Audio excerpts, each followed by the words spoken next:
Welcome back, guys. Euroslam here with the new video today. Look at NBA free agency, all the big surprises that went down. As you know, we're less than a month away from the NBA season. Very, very exciting. Lots been going on, a lot of trades, a lot of signings. Also, we had the NBA draft. A lot of teams making some moves. But today I talk about my personal biggest surprises, and there were quite a few that you could say you didn't see coming in this free agency. If you like the video, guys, make sure you smash that thumbs up. Make sure you're subscribed. Really helps the channel. Really appreciate it. Got a lot of great content coming in the future. A lot more basketball videos. You know how I do. With that, guys, let's get into it. First up, the biggest surprise for me, I think, had to have been Gordon Hayward. Honestly, him going to Charlotte, but just the money he got. Now, initially, a lot of us thought he was going to re-up his player option. He turned it down, $34 million. We were kind of like, well, he must have some sort of agreement with somebody to get some more money. I was thinking along the lines of like a 3-year, $75 or $80 million deal. There are rumors for the Pacers, rumors of the Hawks. And they end up signing a 4-year, $120 million deal with the Charlotte Hornets. Crazy, crazy that he's one of those guys bet on himself there, and he got paid, even with all his injuries and his time in Boston. Due to injuries, wasn't the greatest at times. We didn't really think we'd see him get this large of a deal. But also, teams were interested in him. So Charlotte came out swinging for the fences with this deal. Obviously, if you remember back, I think it was 2014, they signed him to an offer sheet when he was playing for the Jazz. The Jazz matched that, though. Charlotte's always kind of interested in Hayward back in the day. So here they finally get Hayward. Big chunk of money. Definitely caught me off guard, but good for Hayward for getting paid. Next up, one of the biggest free agents on the market, Fred VanVleet, re-signed with the Raptors, which I kind of thought he would re-sign with them. I didn't think they were going to let him walk for nothing for how good he's been for them. $85 million over 4 years. Good for him. It's the most money for contract all time for a player that was undrafted, so that's huge. Also, teams interested in him. The Knicks were interested, the Hawks, the Pistons, many teams looking to sign him. Stays with the Raptors. Huge, huge news there for them, for him. Congratulations, Fred. Got paid. Definitely deserved it. Terrific player. Speaking of the Raptors, though, they lost a couple big men there. Serge Ibaka going to the Clippers on a 2-year deal. Rejoin Kawhi Leonard. They needed a big man. They got one. Also, a little bit of a shocker here. Marc Gasol decided to join the Lakers. Now, initially, I thought he was going to Spain. He had talked about because of the kind of pandemic happening, wanted to be closer to family. Obviously, he's from Spain. He's still playing in the EuroLeague. He's still, make money over there playing in the EuroLeague. I thought he was probably going to Spain, maybe re-signing with the Raptors. Also, the past talked about the Mavs would be a nice fit. The Lakers kind of surprised me because they'd already made a few moves, but they picked him up. They look stacked.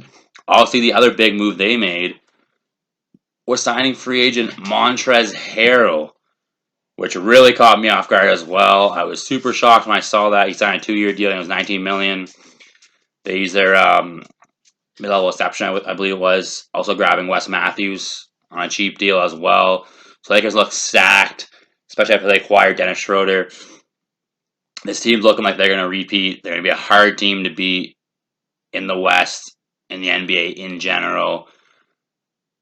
So, obviously, initially, Patrick Beverley had put a tweet out. I think he said, like, what? I was a little bit upset, but he clarified later saying, congrats on man. Obviously, someone gets contract, they're making money. You're still happy for them if they're your friend, These guys, they work hard, they deserve the money.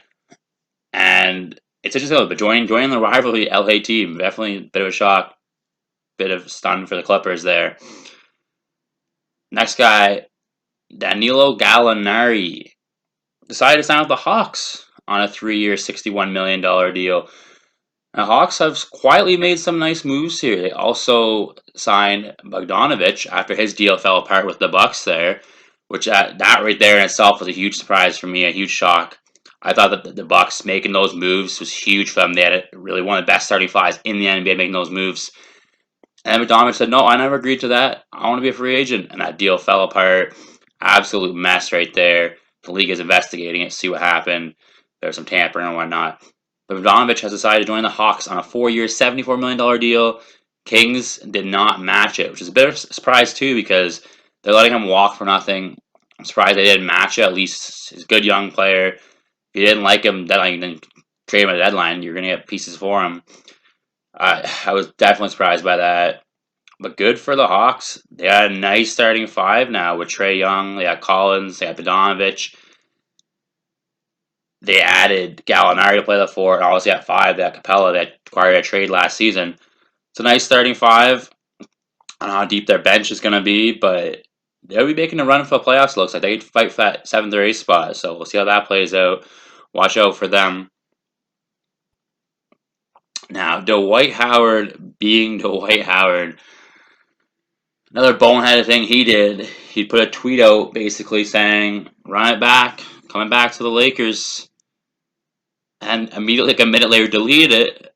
And then it came out he was signing with the Sixers on a 1-year, $2.6 million deal to join Philly to be back up to Embiid. So, hey, you do you, Howard. But he got his ring, contributed for LA. So, good for him. But the Lakers, they got their big men. They don't need it. So...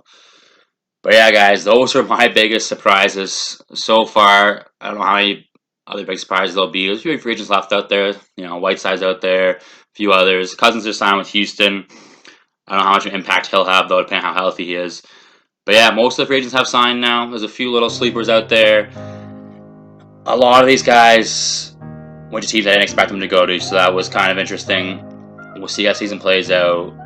Like I said, guys, like the video, thumbs up. Make sure you're subscribed. A lot of great stuff coming in the future. Thanks so much for watching, guys. We'll see you in the next video. Take care, guys. Bye.